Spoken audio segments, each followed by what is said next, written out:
창세기 46장 1절에서 7절까지 우리 한 목소리로 같이 읽겠습니다. 1절부터 7절까지입니다. 이스라엘이 모든 소유를 이끌고 떠나 브에세바에 이르러 그의 아버지 이삭의 하나님께 희생제사를 드리니 그 밤에 하나님이 이상 중에 이스라엘에게 나타나 이르시되 야곱아 야곱아 하시는지라.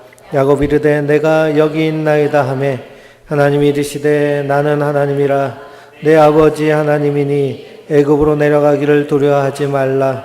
내가 거기서 너로 큰 민족을 이루게 하리라.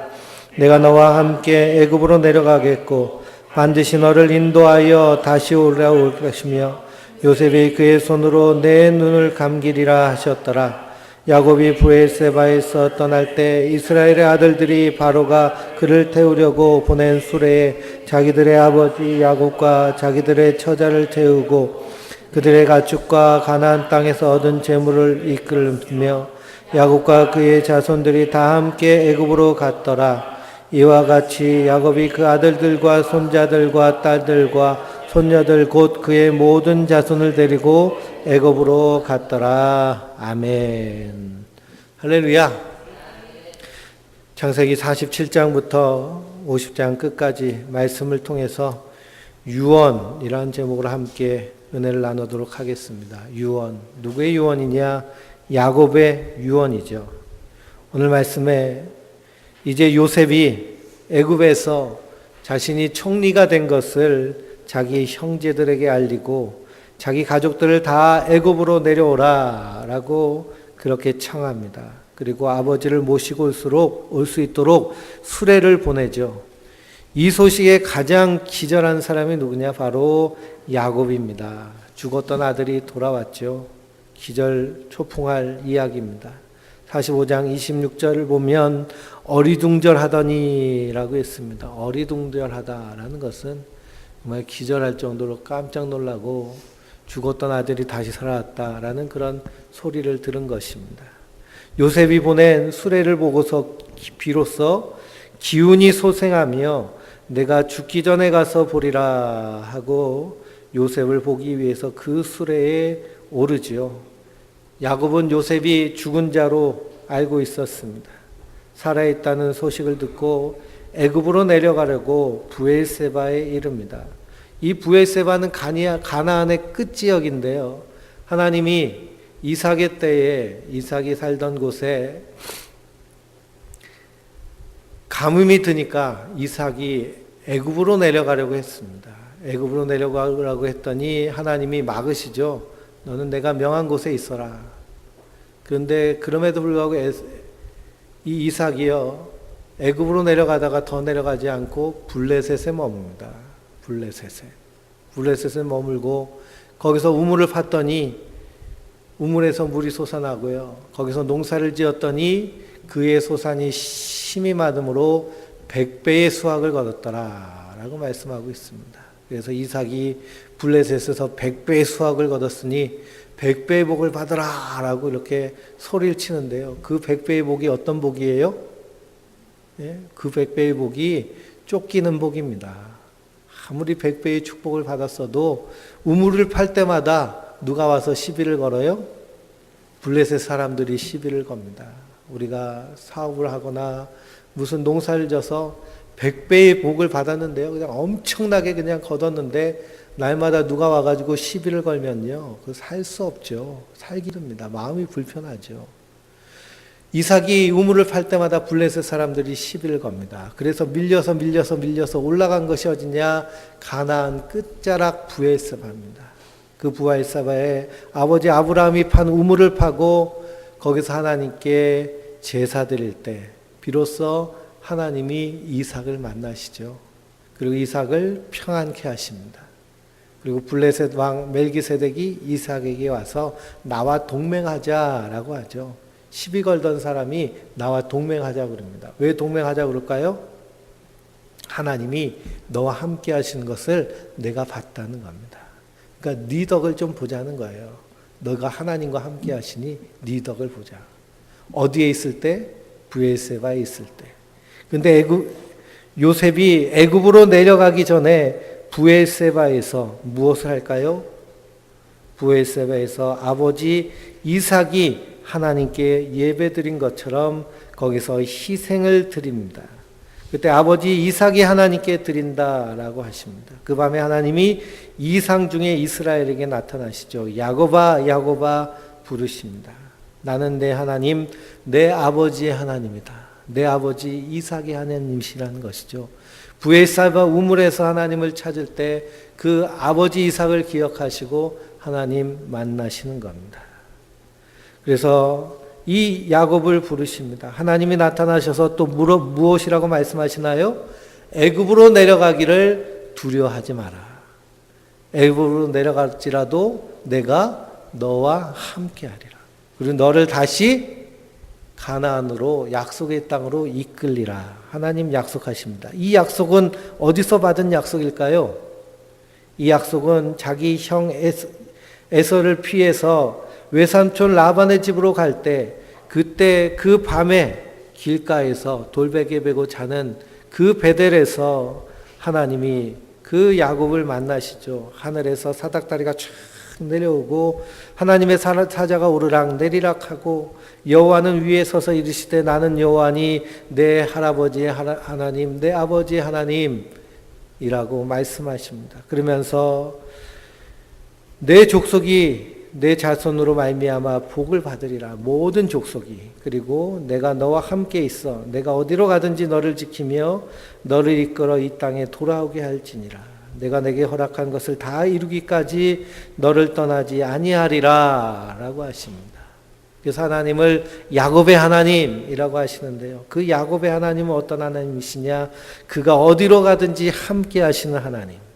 그리고 그를 이끌어 반드시 하나님의 약속의 땅으로 이끌어 주시는 하나님. 그리고 그 하나님이 허락하신 것을 다 이루기까지 결탄코 떠나지 아니하시는 하나님. 이 하나님이 야곱의 하나님이시며 이 하나님이 이스라엘의 하나님이시며 이 하나님이 나의 하나님이신 줄 믿습니다. 그래서 사도 바울은 이 하나님을 경험하고 이 하나님의 사랑에서 끊을 자가 그 누구냐라고 외치는 것이 로마서 8장이죠. 로마서 8장을 희망장이라고 얘기합니다. 그래서 브엘세바에서 하란으로 도망가서 누워 잘 때에 하나님이 야곱에게 또 나타나십니다. 그리고 그에게 말씀하시기를 그 약속을 다시 하시는 겁니다. 내가 어디로 가든지 너를 지키며 너를 이끌어 이 땅으로 돌아오게 하리라. 약속대로 20년이 지나서 하란 땅에서 가나안으로 돌아왔는데요. 이제는 다시 가나안을 통해서 애굽으로 내려가게 하시는 겁니다. 그러면 야곱이 하란으로 갈 때와 애굽으로 갈 때 달라진 점이 무엇일까요? 하란으로 갈 때는 자기가 자기 능력으로 어떻게 해서든지 살아남으려고 몸부림치면서 가는 겁니다. 그런데 애굽으로 내려가는 그 길은 희생이 있는 하나님께 예배드리는 하나님의 뜻을 구하는 그런 모습으로 나아갑니다. 야곱이 하란으로 도망갈 때가 70세로 보면요. 지금 바로 앞에 설 때가 130세라고 합니다. 그러니까 그때로부터 60년이 지났는데 야곱이 하나님을 만나고 60년 인생 동안 달라진 것이 무엇이냐 하면 그가 행하는 모든 일을 하나님의 뜻대로 행한다는 것이죠. 그러므로 우리 신앙생활이 야곱의 인생을 절반으로 계산한다면 우리가 예수 믿은 지 30년쯤 되었다라고 한다면 이제 야곱의 믿음은 어떤 믿음일까요? 내 고집, 내 유익, 내 이득이 아니라 하나님의 뜻을 구하고 찾고 두드리며 한 걸음 한 걸음 나그네의 인생길을 걸어가는 그런 믿음의 사람이 되어야 된다라는 사실입니다. 이것이 야곱의 모습입니다. 그렇게 하나님의 뜻을 구하니 하나님 뭐라고 하시는 거예요? 두려워하지 말라. 두려워하지 말라. 또다시 하나님의 언약을 주시는 겁니다. 그 언약이 뭘까요? 3절부터 4절 말씀인데요. 너로 큰 민족이 되게 하겠다.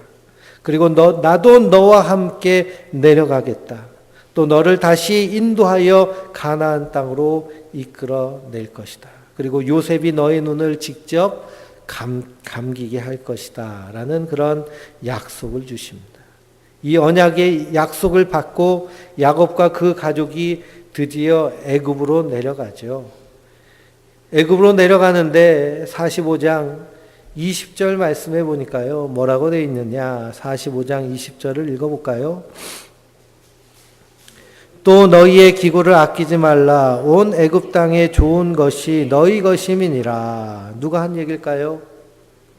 요셉이 한 얘기죠. 요셉이 자기 형들에게, 그 가족들에게 너희가 애굽으로 내려올 때 바리바리 싸들고 오지 말라라는 겁니다. 바리바리 싸들고 오지 말라.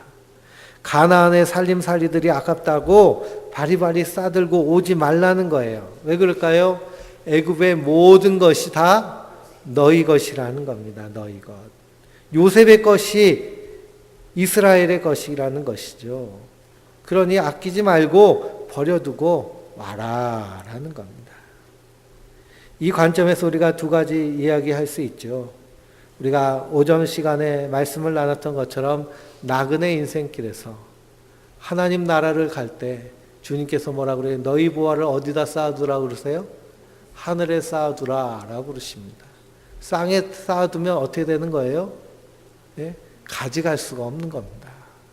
무슨 수로 가져가겠습니까? 그래서 주님은 하늘에 쌓아놓으라 라는 것입니다. 우리는 항상 이사 준비를 하면서 사는 사람들입니다. 이사를요, 한 10년, 15년 살다 이사를 하려니까요, 이삿짐이 엄청나게 불어가지고, 이사하는 게 고역입니다. 근데 자주자주 이사하면요, 어떤 일이 일어나느냐, 짐이 별로 없습니다. 짐이 단순해요. 다음에 또 갈 것 생각하면 짐을 그렇게 사지 않는 겁니다. 몸이 가볍죠.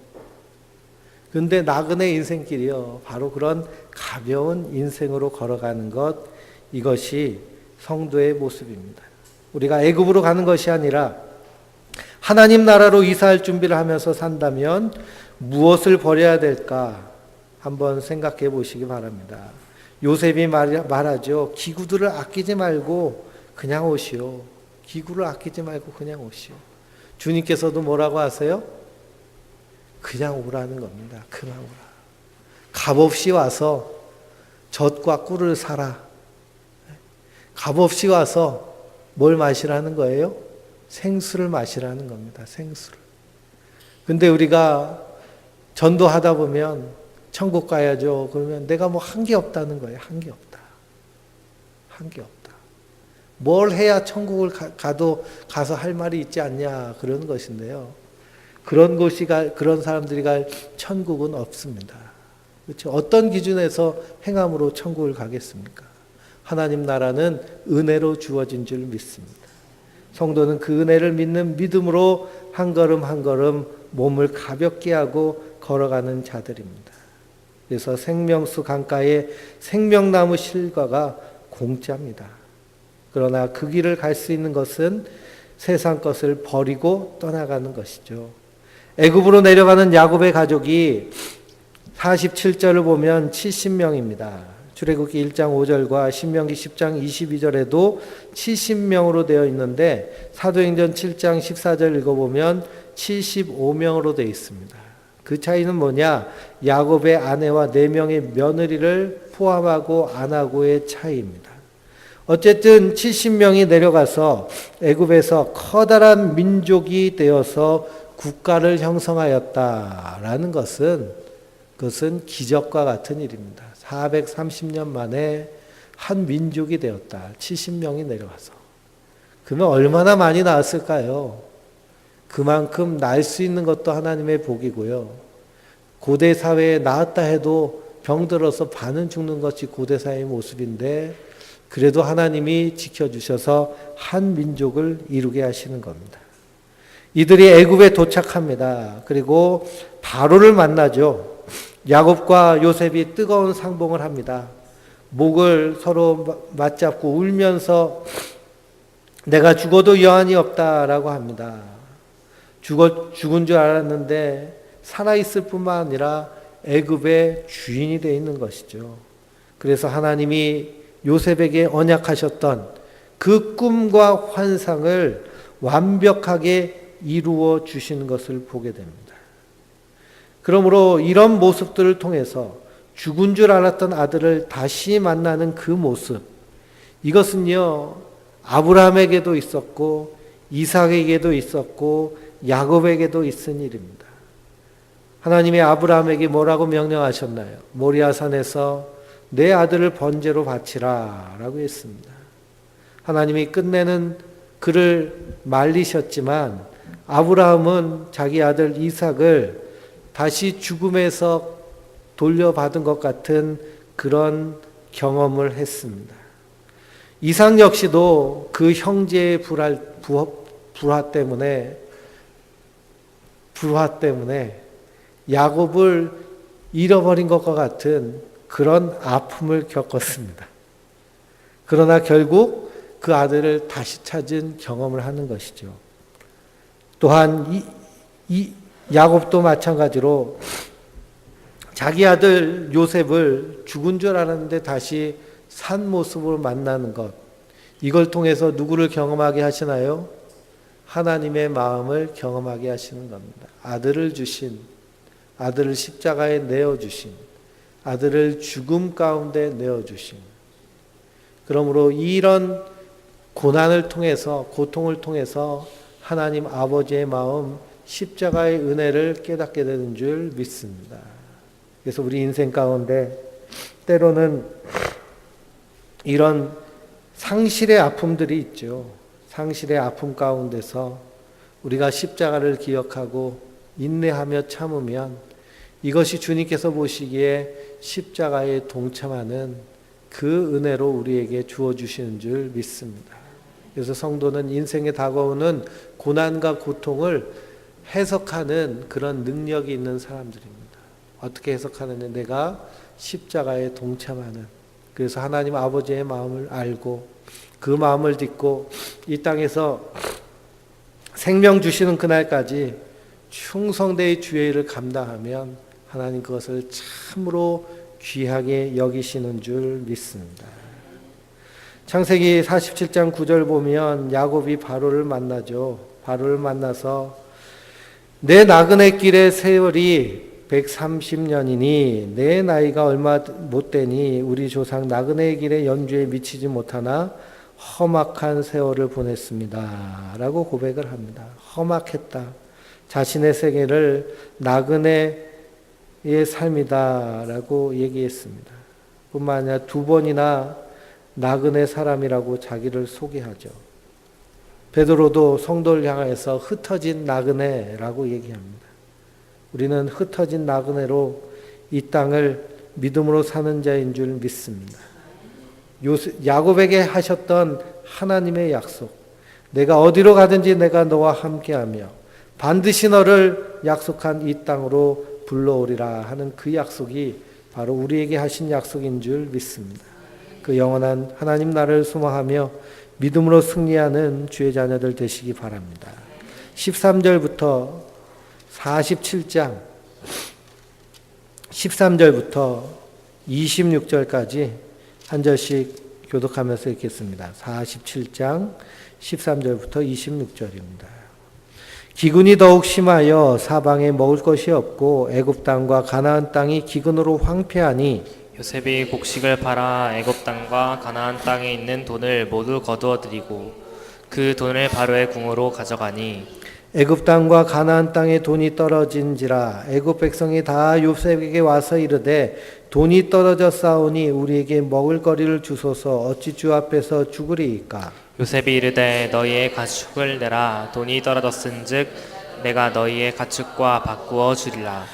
그들이 그들의 가축을 요셉에게 끌어오는지라 요셉이 그 말과 양떼와 소떼와 나귀를 받고 그들에게 먹을 것을 주되 곧 모든 가축과 바꾸어 그 해 동안 먹을 것을 그들에게 주니라. 그 해가 다 가고 새 해가 되매 우리가 요셉에게 와서 그에게 말하되 우리가 주께 숨기지 아니하나이다. 우리의 돈이 다하였고 우리의 가축대가 주께로 돌아갔사오니 주께 낼 것이 아무것도 남지 아니하고 우리의 몸과 토지뿐이니라. 우리가 어찌 우리의 토지와 함께 주의 목전에 죽으리이까. 우리 몸과 우리 토지를 먹을 것을 주고 사소서. 우리가 토지와 함께 바로의 종이 되리니 우리에게 종자를 주시면 우리가 살고 죽지 아니하며 토지도 황폐하게 되지 아니하리이다. 그러므로 요셉이 애굽의 모든 토지를 다 사서 바로에게 바치니 애굽의 모든 사람들이 기근에 시달려 각기 토지를 팔았음이라. 땅이 바로의 소유가 되니라. 요셉이 애굽 땅 이 끝에서 저 끝까지 백성을 성을 들에 옮겼으나 제상들의 토지는 였으니 제사장들은 바로에게서 녹을 받음이라. 바로가 주는 녹을 먹음으로 그들이 토지를 팔지 않음이었더라. 요셉이 백성에게 이르되 오늘 내가 바로를 위하여 너희 몸과 너희 토지를 샀노라.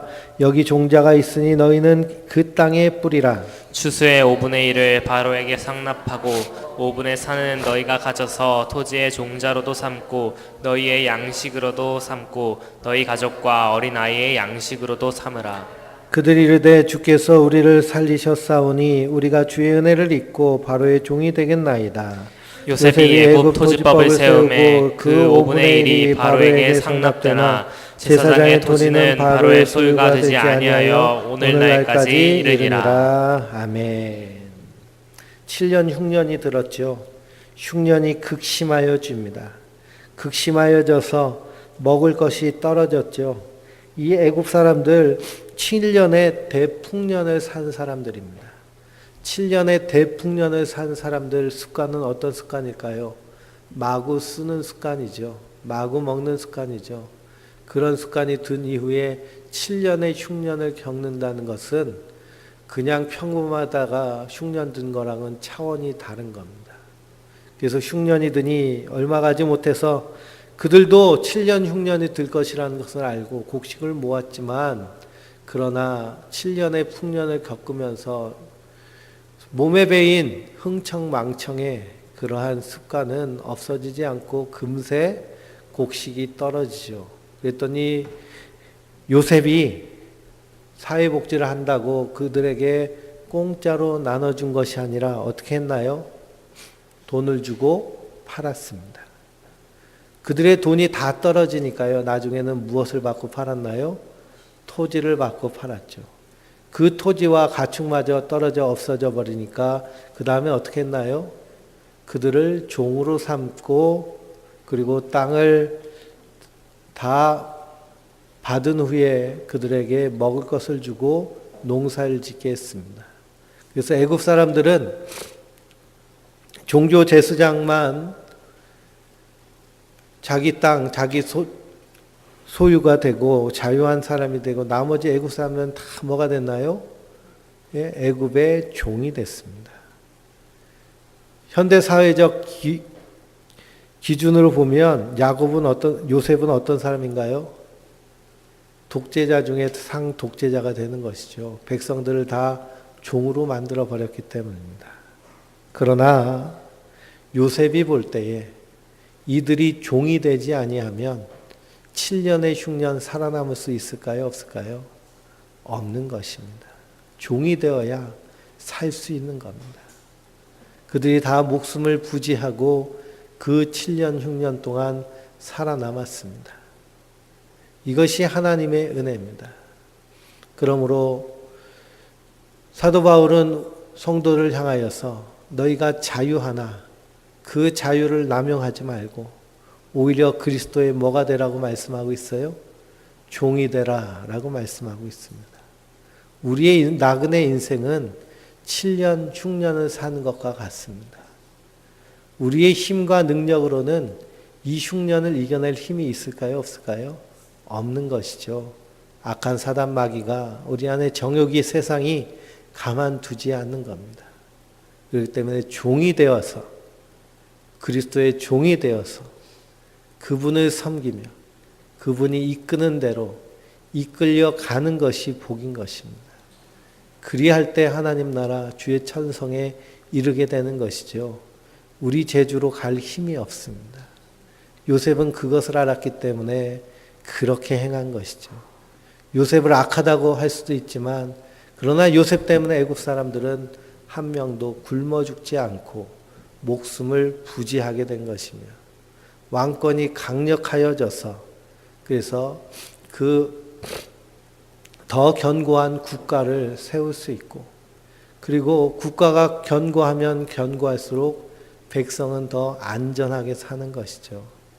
그래서 요셉이 한 일이 바로 그 일입니다.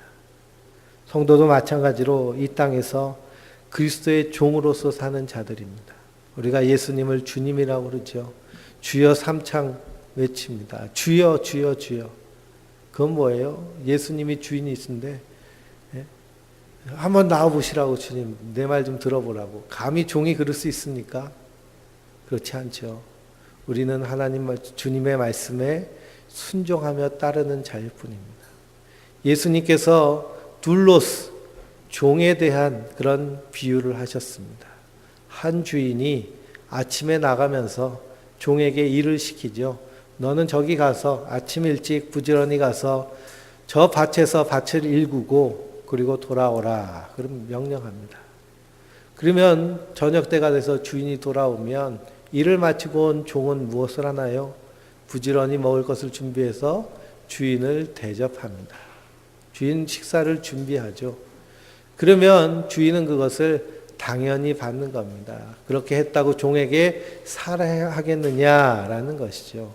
종이란 그런 모습입니다. 예수님이 이 땅에 어떤 모습으로 오셨나요? 종의 모습으로 섬기는 모습으로 오셨습니다. 누구든지 나를 따르거든 자기 십자가를 지고 나를 따를 것이니라. 그 따라오는 것이 무엇이냐? 섬김의 모습으로, 종의 모습으로 따라가는 것입니다. 요셉이 애굽의 주인이 됐습니다. 그 형제들의 주인이 되고 그 아버지의 주가 됐습니다. 그렇게 주로 세우시기 위해서 하나님 하시는 일은 뭐냐? 고난을 통해서 낮아지는 자로 섬기는 자로 세우신 것입니다. 요셉은 그걸 깨달아 안 자죠. 그러므로 그가 높아짐으로 말미암아 변질되지 않았습니다. 사람은 높아지면 변질되기 쉬운데요. 어깨에 힘들어가기 쉬운데 그런데 변질되지 않았습니다. 왜 그러냐? 이 높아짐으로 자기가 섬겨야 된다는 것을 분명히 알았기 때문입니다. 그래서 성도는 바로 그런 자들이다라는 사실을 잊지 마시기 바랍니다. 그 이후에 47장 27절부터 48장 22절까지는 야곱의 유언이 나옵니다. 야곱의 유언이 나오는데요. 야곱이 드디어 임종을 맞을 때가 되었습니다. 이제 죽을 때가 다 되었음을 알고 유언을 합니다. 세 가지 유언을 하는데요. 첫째는 자신을 10주의 무덤에 묻혀달라는 것이죠. 10주의 무덤이 어디 있나요? 가나안 땅에 있는 막벨라굴을 말하는 것입니다. 둘째는 요셉의 두 아들을 축복합니다. 축복하는데 어떻게 축복하나요? 서로 어긋나게 축복을 하죠. 그리고 세 번째로는 자신의 모든 12아들을 축복하는 겁니다. 전도서 7장 2절에 보니까 초상집에 가는 것이 잔치집에 가는 것보다 나으니 모든 사람의 끝이 이와 같이 됨이라 산자는 이것을 그의 마음에 둘지어다 라고 말씀하고 있습니다. 그러면 우리는 무슨 유언을 해야 될 것인가? 무슨 유언을 해야 될 것인가? 이 야곱을 통해서 함께 은혜를 나누길 원합니다. 오래전에 이런 신문이 났다고 그래요. 가난한 집에 노인 할머니가 돌아가시면서요. 평생 소원이 다이아몬드 반지 한번 끼는 게 소원이었답니다. 그래서 아파서 병원에 누워있으면서 아들에게 부탁을 하는 거예요. 얘야, 나는 평생 다이아몬드도 한번 못 껴봤구나. 다이아몬드 좀 한번 껴보고 죽고 싶다. 그래서 이 아들도 가난한데요. 어디서 다이아몬드를 구하겠어요. 그래서 친구에게 사정 해가지고 친구 부인의 결혼 다이아몬드를 빌려가지고 어머니한테 끼워드렸습니다. 그러니까 어머니가 예쁘다 하면서 이거 두고 죽기 너무 아깝구나. 빌려줬다는 말도 못하고 어머니 끼세요 하고 끼워드렸더니 이거 끼고 죽기 너무 아깝구나 그래서 홀라당 삼켜버렸답니다. 홀라당 삼켜버렸대요. 홀라당 삼켜가지고 그러니 이 비싼 다이아몬드를요, 이게 70년대 얘기인데 그걸 어디서 구하겠어요. 그래가지고 어머니 화장하고 거기서 끄집어내가지고 예, 꺼내가지고 친구 돌려줬다는 얘기가 신문에 났습니다. 유언을 참 잘해야죠. 예, 저 강남의 장충동 양족발 원주 할머니는요, 족발을 팔아가지고, 예, 그래서 가난한 과부댁이 족발을 팔아서 강남에 그 빌딩을 몇 채씩 갖는 큰 부자가 되고 그냥 전국의 체인점을, 그래서 족발하면 어느 동이라고 생각하는 거예요?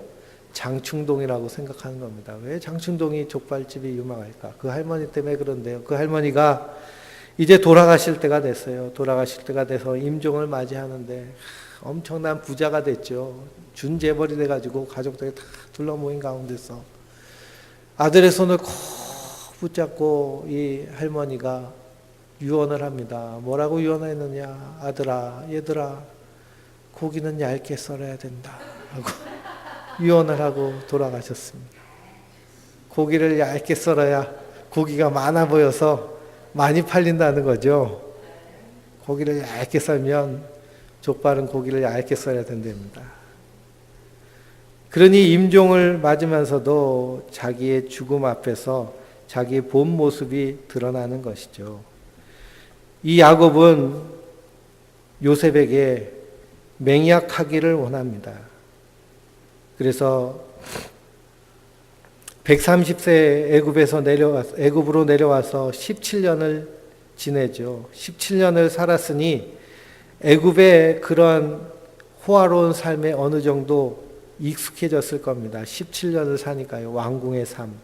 바로의 아비요 주라고 불리우는 총리, 그의 아버지는 얼마나 대단한 사람이 되었겠습니까?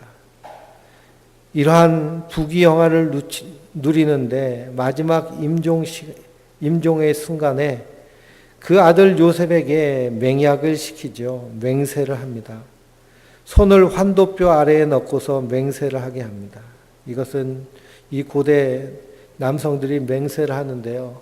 자기의 중요 부위에다 손을 대고 맹세를 함으로 이 맹세는 반드시 지켜야 되는 것을 목숨을 걸고 지키라는 맹세로 보는 최고의 맹세입니다. 그 맹세한 것이 무엇이냐 하면 나를 이곳에 묻게 하지 말고 어디에 묻게 하라는 거예요? 열조 조상의 무덤 막벨라 굴에 묻히게 하라라고 약속하는 겁니다. 이 약속은 막벨라 굴이 좋아서 얘기한 것이 아니고요. 하나님의 약속을 소망하며 사는 나그네의 삶의 마지막 모습이다라고 할 수 있습니다. 이집트 하면 생각나는 게 뭘까요? 피라미드죠. 피라미드가 뭐죠? 무덤입니다. 무덤. 왕의 무덤이죠. 세계 7대 불가 사이에 속하는 왕의 무덤이 이 피라미드입니다. 그러니 총리는 요셉은 이 애굽을 구한 총리이고 왕권을 완전히 강화시킨 구국 대신입니다. 그러니 그의 무덤 역시도 어마어마한 피라미드가 될 수 있는 것이 요셉과 그 가족의 무덤이 되죠. 그리고 이 이집트 사람들의 그 무덤에 대한 그런 집착은 영생불사에 대한 그러한 믿음을 가졌기 때문입니다. 몸은 죽지만 영혼은 살아서 그래서 죽음의 강을 걷는다라는 그러한 전설이, 그 믿음이 그들 가운데 있기 때문에 무덤을 그렇게 멋지게 진 거죠. 그 믿음이 하나님의 그런 영생에 대한 믿음과 어느 정도 일맥상통하는 것이 있기 때문에 야곱이 17년 동안 애굽에서 그렇게 살았다라고 한다면 나도 피라미드에 좀 묻혀봐야겠다라는 생각이 있을 법도 한데, 근데 그런 생각을 하지 않고 맹세를 합니다. 왜 그럴까요? 바로 더 좋은 주의 나라를 바라보고 있기 때문이죠. 그러므로 신앙이란 무엇이냐? 야곱의 모습을 보면서 생각하게 됩니다. 신앙이란 천국이 나를 쳐부수고 들어와서 그래서 주님만 의지하고 바라보게 하는 것입니다. 야곱이 그런 인생을 살았죠. 그래서 이제는 더 나은 본향을 바라보며 하나님의 언약을 붙잡고 믿음으로 사는 모습을 보게 됩니다. 그게 야곱의 유언 중에 첫 번째, 10주의 무덤에 나를 묻어달라라는 것입니다. 우리도 이 땅에서 이 땅에 소망을 두는 것이 아니라 영원한 하나님 나라에 소망을 두며 가야 될 본향을 바라보며 우리도 이 야곱과 같이 주님을 의지하고 주님의 인도하심을 바라는 그런 믿음의 사람들 되시길 주님의 이름으로 축원드립니다.